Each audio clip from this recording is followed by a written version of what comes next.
I'm so grateful for you guys tuning in for another episode of Love and Beloved. And this platform was created to encourage, inspire, and to give hope. And that there's a chance to have a joy, love, peace, and wholeness again after everything that you've seen and done for going through any trauma, any self-doubts or limited beliefs. And honestly, guys, you can enjoy this podcast as the audio or and listen to any platform that you prefer to, like iTunes or Spotify. Or if you like me, I'm really visual and I love YouTube. So now we are on YouTube as well. So please subscribe and share so more people can discover Love and Beloved. And honestly, guys, today we have a special guest, a Chrystal Cuellar, and she's an alcohol-free coach, and she's empowered Christian leaders to embrace a sober lifestyle and create the life they love. And honestly, like when I saw your few messages, first of all, welcome, Crystal, to Love and Yes. Beloved podcast. Yes. Thank you for having me. I'm so excited to be here. That's awesome. So I just want to give little bit backstory. When I saw your messages first, I thought, it shouldn't, I Yeah. shouldn't go there. I shouldn't do this. But then it's funny. That's exactly what I do. I'm talking about the trauma and Mm, overcoming adversity and yeah. breaking free from drug addiction and alcohol Mhm. addiction. And you are an expert. And I love that you are here. Thank you so much for Yes. saying Thank you. yes. Yeah. And I know this kind of path has been created from our own experiences because that's Mhm. what happened to me. And that's where God led me to do this kind of work because Yeah. I understand. I have a passion and compassion for people to go through exactly the same thing that I went Mhm. through.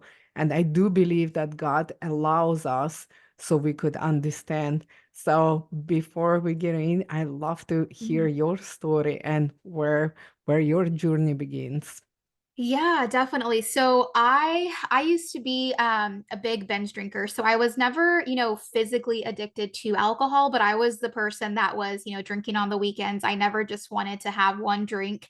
And that was kind of my, my MO for a while. That's how I drank. And so, I did this for probably, I don't know, like 10 plus years. And I really started to just have negative repercussions. Like I got my first DWI. I was doing things that I didn't, that I wouldn't have done when I was sober. I was having regrets. I was feeling, the anxiety, the depression, and, just having those negative repercussions from drinking. And again, I wasn't drinking every single day, but when I did, that's what it was leading to. And so when it really started to escalate was when I was in my last relationship. And so I was in that relationship for about 10 years, and it was really toxic. And when I say toxic, it was, toxic on my end, but also, toxic on his end. Cause I say both of us because, I was binge drinking. I was not my best self in that relationship. But, not too far into the relationship, I realized that he was struggling with addiction. And so that's when I really, I didn't know how to manage that. I don't know, what to do with that situation. And so I found myself using alcohol to cope. And so I was, when we would get in an argument, I would go drink alcohol. When I wanted to escape, go drink alcohol, right? When it was just, I was essentially using alcohol for escape, for my peace, for my comfort, everything that really only God can give me, right? And so, in the midst of that relationship is when I really found Christ. And so I had already believed in God, but I didn't really have a relationship with Christ. I didn't know what that really meant or what that looked like. And so, long story short, found that relationship with Christ. And I really started to get that conviction on my heart to leave the relationship and also to stop drinking. And so finally left that relationship after, 10 years. And that's honestly when I started drinking even more. Because in my head, I was like, okay, he's the problem, right? Once I get him out of the picture, I'll be able to, stop drinking and live this sober lifestyle. And what I realized is that I did not know how to manage my emotions, manage my triggers, really manage when life was coming at me without alcohol. And so that was essentially, I guess you could call my quote unquote rock bottom, where I realized, okay, for the first time in my life, I felt like I was losing control, which is a horrible feeling, right? Again, I still wasn't an everyday drinker, but I was in that in-between stage, or that stage right before it, right? So I knew if I didn't stop right there and then, that I would for sure become a full-blown alcoholic. And that's not, a space that I wanted to be in. And so, um, after I left that relationship, was feeling that way, that's when I really, drew a line in the sand, and I, asked for support from my church. I hired a sober coach myself, and I hired a Christian therapist, and I just went like all in on support and accountability, because I knew that I needed it, because what I was doing before just, was not working. So that's my story in a nutshell, and how I came to do what I'm doing now as a coach. That's awesome. Isn't Yeah. that interesting how, excuse me, guys, I just get over this really nasty cold. And I was just thinking, so isn't that interesting how much easier for us to blame someone else? Mm-hmm. Because I do believe as a addict or alcoholic, Mm-hmm. and it's there's phrase that you said, but let me finish this. Mm-hmm. Um, so we blaming someone else because like it's easier. So like you need to Mm-hmm. explain to yourself, and um and it's number one as an alcoholic or drug addict or cheat, whatever, like we Mm-hmm. are got caught up in, to actually take responsibility for our actions. Yeah. And I think it was easier to see your own faults when there was no one around. And then Exactly. you realize, oh, it's me. Actually, I just heard the another gentleman was talking about budget like this, about money. So we can use the same strategy to actually take the responsibility for your action Mm-hmm. from like anywhere in our life. Because like if we have no balance and overdo it, because I have no problem with Mm-hmm. wine or drinking, like, or any Mm-hmm. social gathering. I do have a problem with addiction when it's controlling your life, when it's not allowing you to fulfill your purpose, be present, be on Mm-hmm. top of your game, so to speak. So he was like going with his wife through the list from bank account and stuff. And first he was so defensive because they trying to like do the budget. But then when he was honest and open with himself, he looked at the numbers and he goes, "Oh, it's me. Oh, it's me. I understand. This is me overspending." So it's easier when you actually looking in spreadsheet. So if you as a drinker would actually create this spreadsheet and say, oh, this behavior brought me these consequences because I drink, then you would actually see that it's you. But because drinking and alcohol and even like anger or like Mm-hmm. overeating, anything that we are, coping with or like Right. replacing something with something, um, that actually it's harder to see that it's you because there's so many opportunities to even say, oh, this is toxic relationship. Oh, it's Mm-hmm. this and that.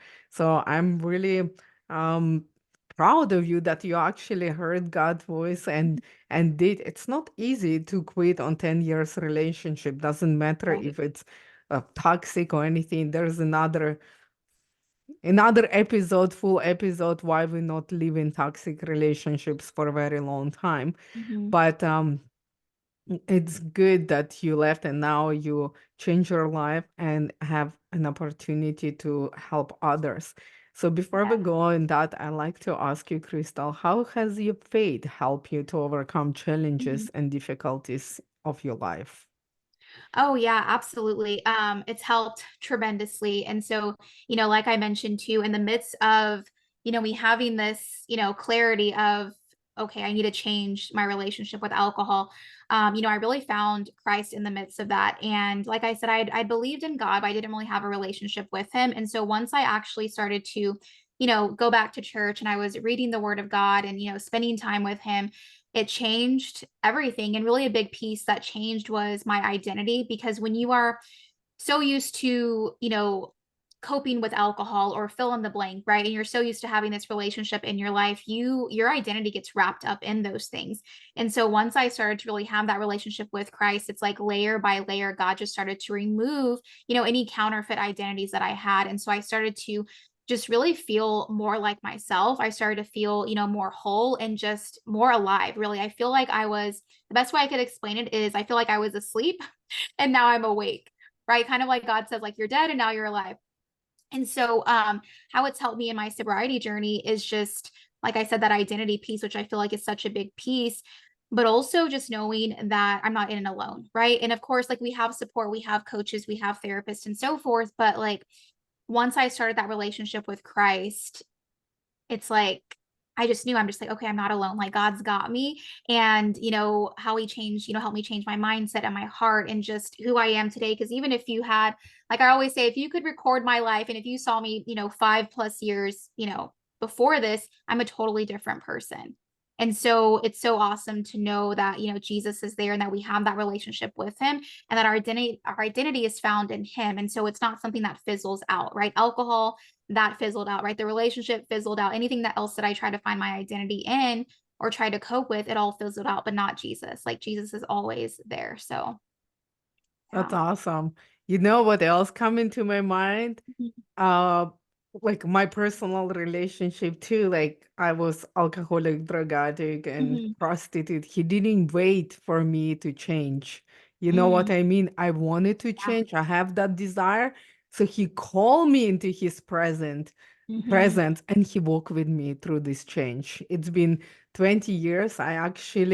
I am clean from drugs more than like 19 years. Like, and I Amen. never look back. And Mhm. definitely it was huge process. And we're gonna talk about this, guys, because like when you come out and quit one of your addictions, they not Mhm. disappear, they have to be replaced. So I Mhm. think like replacing at the end with God, that was Mhm. my a healthy addiction. I rather like Yes. to be addicted to love, self-control, joy, peace, wholeness, Yeah. that's what I'm after. And I want to tell you guys it's possible because like if Mhm. I come out after 20 years from like heroin and the crack, ecstasy, Mhm. booze, and all this stuff. I still love wine, Yeah. but it doesn't have a hold on me that I Mhm. gonna be, I don't know, driving drunk or whatever. It's like Right. that's the point and the purpose. Mhm. I'm never gonna look back on drugs or anything like that, but I don't afraid, and I always kind of conscious. Although there was times, I will tell you about this a little bit later, but the most important part to understand that it is possible and why faith really helps you to get Mhm. on another side, it's because you feel loved and not alone and whole before you change. Because, like, listen, if you already destroyed the relationship around you with your family, because addiction does that, it Mhm. destroys you and destroys everybody around you, especially close relationships. People expect you to change and be clean before you Mhm. build the trust back. And I think that's what different from God. God expect you to change with him, Mhm. walking day by day. It's gonna be like trust in the way and lean on him. And the fact is, one day you're gonna be clean, but the fact is that from day one you're gonna feel loved and deserve of his and comfort and his peace and his joy, and he gonna open the door. He's like so miraculous. So if you guys at the end of the rope and you try the rehabs and the like different coaches and like you try everything and you feel that something is missing, something like it's not enough, it definitely starts with within and start with faith. I don't know if you have relationship with God, maybe it's broken, maybe you still need help. So please reach out to Crystal, ask her questions, how you got out of it, and get little bit more information. Reach out to me, reach out to your local church, reach out to God, just tell him, I'm so broken, I'm so down, I need you. And these two women talking about alcohol addiction and they come out, if this is possible for them and you show up for them, show up for me. and lead Mhm. me. And then he gonna open the door. Trust me. Since that moment, you're never gonna be alone. So you're gonna see the miracles, but you have to want it, because that change, you have to want it. You have to see it. You have to take responsibility, and you have to take action. And about that, I want to ask you, Crystal, like Mhm. what else like you tried that help you to get through the most difficult times? Give us some Mhm. practical tools or strategies that would help someone who is dealing with addiction, or have someone who Mhm. is addicted to alcohol at this moment. Yeah. Yeah, so typically the women that I help, in my coaching practice are typically women that are in the in between stage, right? So they're not necessarily physically addicted to alcohol, but they know that they are drinking in an unhealthy way.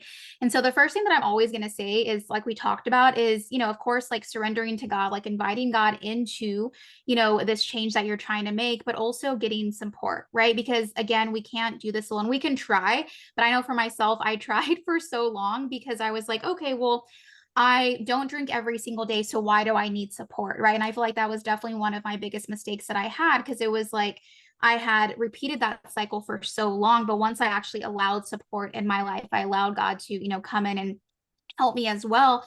It just made things a lot lighter. And I'm not saying it was rainbows and butterflies, but it, helped me along the journey, right?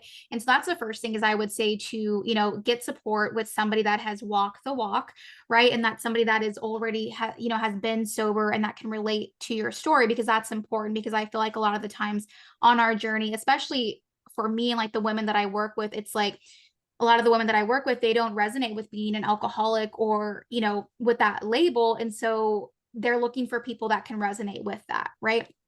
And so that's the first thing that I would say.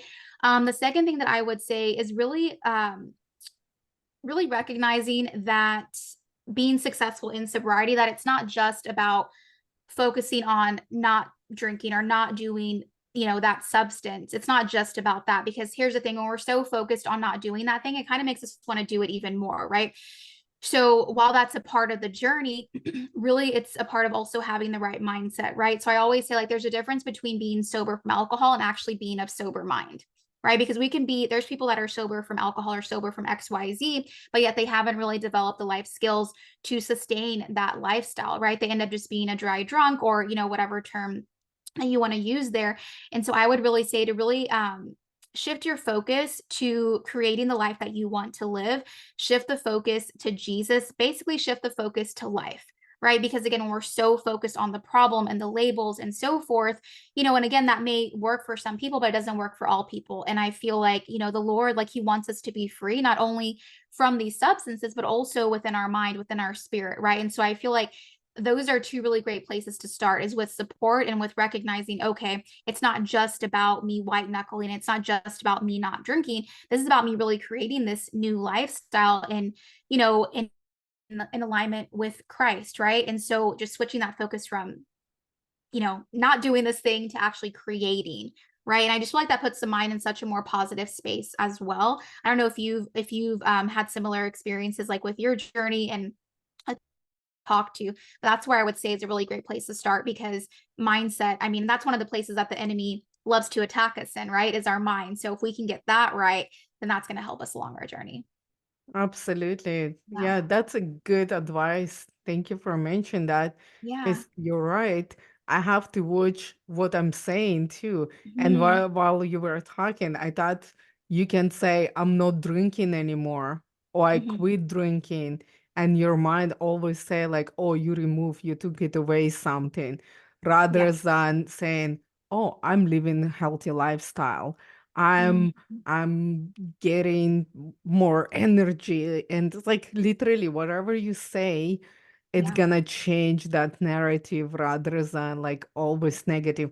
Although you think, oh, I'm not drinking anymore, or oh, I'm Mhm. sober and I'm never gonna touch the drink, sounds like it's good, but Right. your brain think like, yeah, you just stole something from me, that it helped me cope, helped me relax, and Yeah. kind of like the body. And plus, like lots of people who don't know God and know that we Mhm. are have the spiritual warfare, they don't even understand. You guys, all Mm. this Yeah. thinking, all that negative self-talk, it's the enemy. Enemy don't Mhm. don't want you to be sober, have joy, love, peace. Are you kidding me?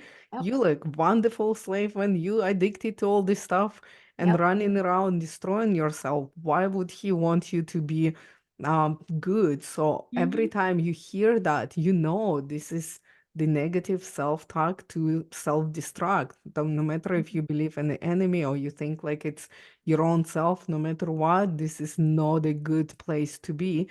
And Mhm. I believe that's how my anxiety and my depression start, because Yeah. I hear those voices and I believe them. And that's where the identity crisis come in, because you believe who are you Mhm. not, and you really like it's a lie.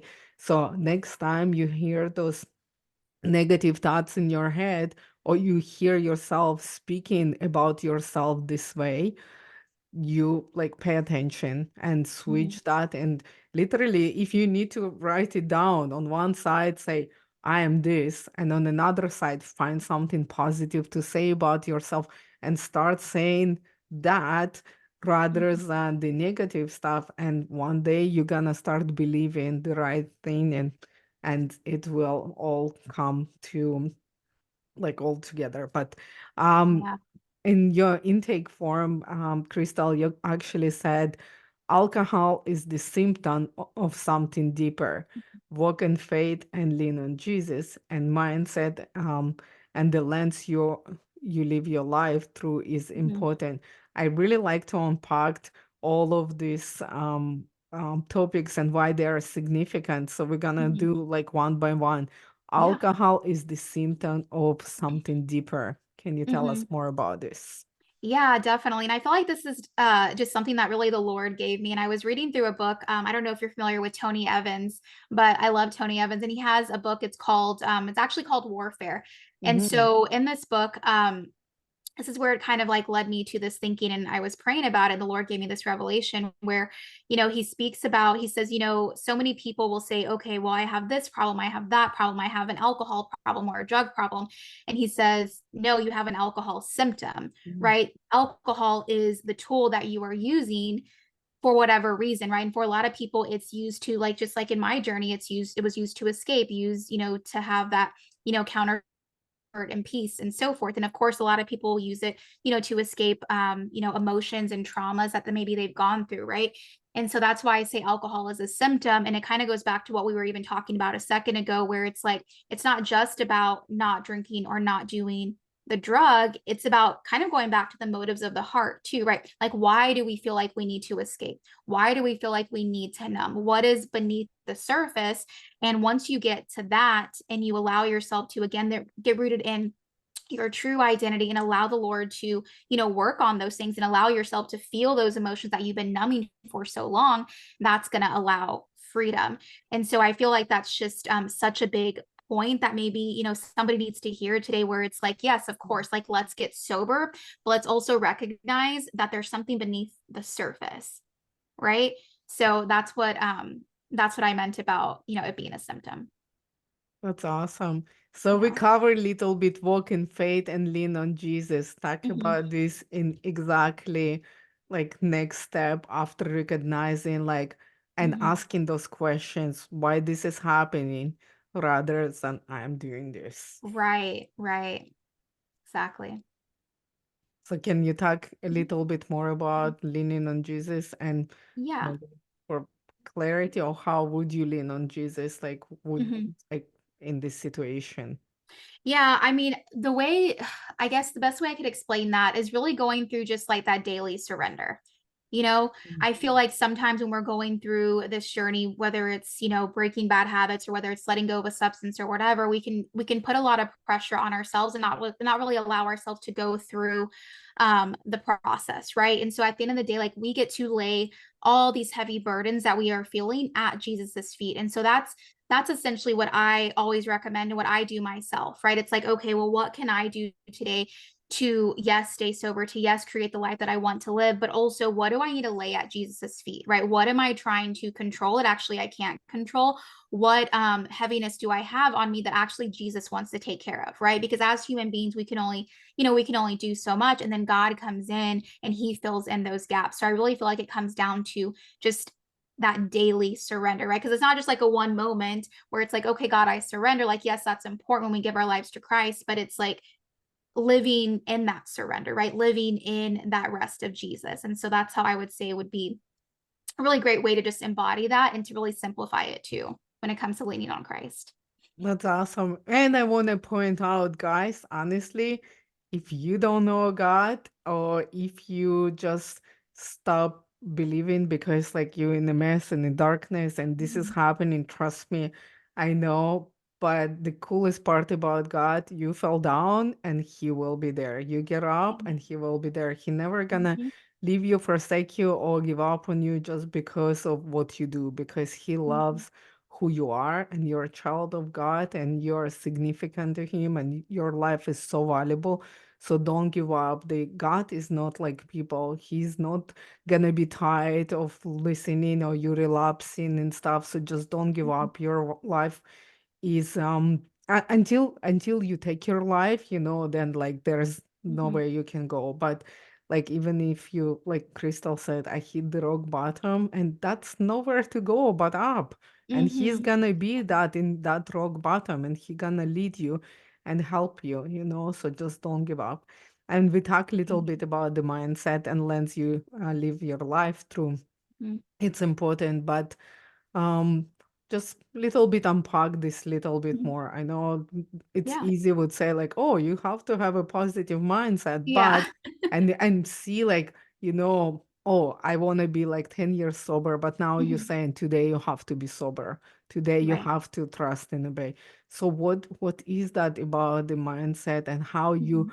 change the mindset? How like you look and see hope when you like in the darkness and Mhm. addiction and feel like and you hear the voice saying to you, oh, you're never gonna be sober, or you're so need this substance because of this and that and this. Like how would you like just you cannot just stop Mhm. thinking, stinking thinking, like what Right. can you do? Yeah, definitely. I mean, in 2 Corinthians 10:5, it says to take our thoughts captive, right? And I feel like, even just talking about the spiritual piece, I do believe that we have more control than we think. And I feel like even as Christians, I feel like it's not taught enough that we actually we have authority in Christ, right? And so, even though we can't control the thought that comes in, we can control whether or not we entertain it, right? And so, what I want to encourage listeners today too is to know that you have more power, that you have more authority than you think. You can't control the thought that comes in, but you can make that conscious decision whether or not you want to entertain it, right? Do you want to put it through the filter of, okay, I'm just going to keep meditating on this, because what you focus on grows, right? That's known to be true regardless of what you're going through, right? What you focus on is going to grow. So if you're focused on, oh man, I'm not going to be able to be sober. Oh my gosh, like I'm not going to be able to live this life that I want to live. Oh my gosh, Jesus doesn't love me, or whatever lies that are coming in, you can make that conscious decision to say, okay, maybe, and literally this is how I talk to myself and how I tell my clients to talk to themselves, where it could literally be a conversation with yourself where it's like, okay, it makes sense that maybe I might be thinking that because my brain has been programmed to think that. And this is maybe, lies from the enemy, but we're not thinking that anymore. I am a child of God. I have authority in Christ. I am going to be sober today. I am sober today. I am going to create the life that I want to live, right? Because God says so, because I say so, because I have authority and I have control over my decisions that I make. And so really just in a sense, like flipping the script, right? But of course, you have to consciously do that. It does take work, it does take intention. And so if you are willing to be intentional and really do what 2 Corinthians 10:5 says, what you're going to do is start retraining your brain, reprogramming your brain, because, and then you also have to have grace with yourself, right? Again, like, your brain has been conditioned to think this way about this substance. You've essentially trained it, whether it's, what you've seen in your childhood or, the habits that you've had. And so give yourself grace, but also know like this substance doesn't get to rule you. Like maybe you may feel like it has control over you right now, but I mean, at the end of the day, like God is, by your side, and you have more authority and control than you think. So that's what I would say with that when it comes to mindset. It really is being intentional and recognizing the lies that you are believing and replacing that with truth. And I know sometimes we can hear that and be like, oh my gosh, like, why can't just, think positively all the time? And it's not about that because we go through things, right? But life, whether it's in sobriety or not, like, as human beings, we have to learn to do that to get through this life. If not, life, circumstances, everything of this world will just take over. Absolutely. And yes, thank you so much for that example too, because Yeah. it's make me like actually things like I'm like, oh, I remember when I start using that like for Mm-hmm. first time talking to myself, my Yeah. husband was like so weirded out. He's like, what you doing? I'm like, I'm talking to myself. He's like, Yeah. well, that's concerning. But no, another thing that come to my mind and I want to tell you guys too, do not kind of like fight those like thoughts when Mm-hmm. sometimes like you hear like, oh, you're an alcoholic, and you're gonna say no, I'm not anymore, because like you don't have to engage with that. You would Yeah. say I was, but today I'm not, and like I'm been Yes. getting better or something, rather Mm-hmm. than like, because then you're gonna hear another thought that it's a lie if you Mm-hmm. start saying like, no, I'm a perfect wife and I'm perfect this and I'm perfect this, because it's gonna take time and you have to submit to the fact that you are what you are right now, but you are changing and you're not gonna Yeah. be who you are later on. But today you do what you can do and have that grace and kindness for yourself, and Yes. just think about the fact that it took you this long to get where you are right now. So it's gonna Mm-hmm. take you time to heal and to learn. And the fact that you're listening to this podcast, maybe something, or watching on YouTube, and you're gonna look at these women, and thinking like, wow, that they don't look like alcoholic and drug addict, and they don't think like one. Wow, that's cool. That means like I can reprogram my brain. And if Mm-hmm. you think like, oh, I've been like alcoholic or been binging drinking for 10 years, 20 years, like so do I. So, Mm-hmm. like you don't have to be like measure like, oh, this is 1 year or 10 years or 20 years. The Right. fact is addiction, doesn't matter how, if like you lost control to it and it's Mm-hmm. overpowering, it's been addiction, doesn't matter how many years like you've Yeah. been there, and you still have to work the same steps and process to come out Mm-hmm. from it. But the fact is that this an amazing strategist. Thank you so much, Chrystal. Yeah. And I actually really want to ask you this question. What would you say to the person that's struggling today, that really in the midst of this, I want to change, but it's so dark around Mm-hmm. me and I don't know like if there's any life after Mm-hmm. this? Yeah. Um, yeah, I mean, I definitely want to encourage anybody that's listening that is struggling that there is life and there is a whole new book to your story. I think so often when we're in that position, we can feel like it's the end. We can feel like, what else is there to live for? And the truth is that again, that's just a lie from the enemy. Like if you are here, you still have a purpose. Like God's not done with you yet. And so and again, I just want to encourage you to look through the lens of life. And I know, again, that can be so annoying to hear sometimes when you're like in rock bottom, you're like, okay, who is this girl just telling me to think positive and look through the lens of life? But truly, like, I'm saying that because you have so much life within you and you have more power and authority than you think. And you can do this no matter where you're at. You're never too far gone. And again, if you are here, like, God has a purpose for you. And so it's really just taking that next step and really just getting that support that you need, however that looks like for you, right? And there's no shame in that. That actually makes you really brave and really strong because you figured out that, hey, I can't do this on my own, and that's okay. And I feel like that's a big thing for a lot of people too, where it's like we can get stuck in our pride where it's like, man, like I couldn't do this on my own, so it makes me XYZ. And that's again just a lie that you're believing. Allow yourself to be honest with yourself, allow yourself to welcome in the help from Jesus and from the people that God puts in your life. And I promise you, even a few months from now, your life can be radically different. That's beautiful. Thank you. And honestly, I thought about the fact that shame, guilt, and Mhm. condemnation stop us to asking for help. And plus, Yeah. like it's look like a weakness. And trust me, if you have like addiction, we all have addiction with Mhm. different stuff. We just in the different times of life, when like you ask anyone who live more than 20 years in this life, they will tell you. So we're all the same, so Mhm. we're struggling all the same. So when you go Yes. and find even like one trusted person to open up, and even if you, another thing that really fast, a tip, like if you cannot open up because of the shame, guilt, and condemnation, write the letter to, I Yeah. don't know, to your spouse, to your friend, to someone that you can trust, and ask them for help, like one person, and then it's Yes. gonna start rolling. And then you're gonna see that how much you love, that people are gonna come and support you and take care of you. Because another lie, I believe that I'm alone, that nobody gonna Mm. help me. And there's like people that love me and will support me, like no matter where I am and what I do. So you do have that one person. Amen. So, Crystal, where can our listeners connect with you online and know more about your Yeah. work? Absolutely. So, one of my main platforms is TikTok, and then also on Facebook, I do have a free community as well. And so, I think you'll put that in the show notes and all Yes, that good stuff. absolutely. Yeah. So TikTok, there's a bunch of content on there, and my free Facebook community. It's a great place to find me. That's awesome. And before I let you go, Crystal, I would like to ask you my signature question. Okay. What does love and to be loved means to you? Ooh, what does love and to be loved means to me? Honestly, the first thing that comes to mind is just God's unconditional love.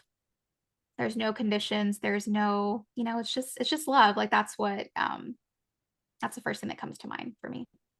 That's awesome. Yeah. Any final thoughts, Crystal? No, I feel like this is good. This has been good. Yeah. I feel like we covered it all. That's awesome. And honestly, guys, I'm telling you, was such a roller coaster from beginning when Yeah. we start playing with times and with apps, and then our Zoom died when we start recording. That's so much opposition because Mhm. I believe the enemy doesn't want this to come out, because this kind of words, this kind of teachings bring freedom and bring the Yes.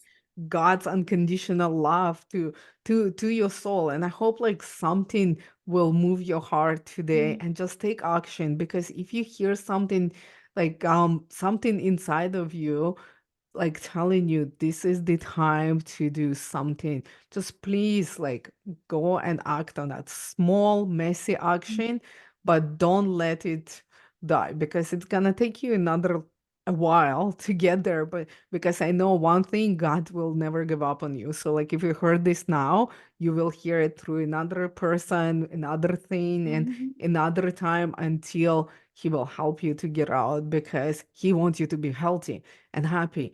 And well, happy, it's like one thing in and out, but have joy, have peace, Yeah. have wholeness, have families, have laughter, have this life to the fullest. And like, I'm so grateful for you, Crystal. I'm so grateful for you to be honest and open and willing to do Yeah. this work and help people.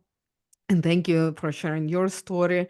And Crystal is alcohol-free coach on a mission to empower Christian women to embrace sobriety and unlock their true purpose. And she triumphed over her own battles with the binge drinking, and God has led her to help others to freedom as well.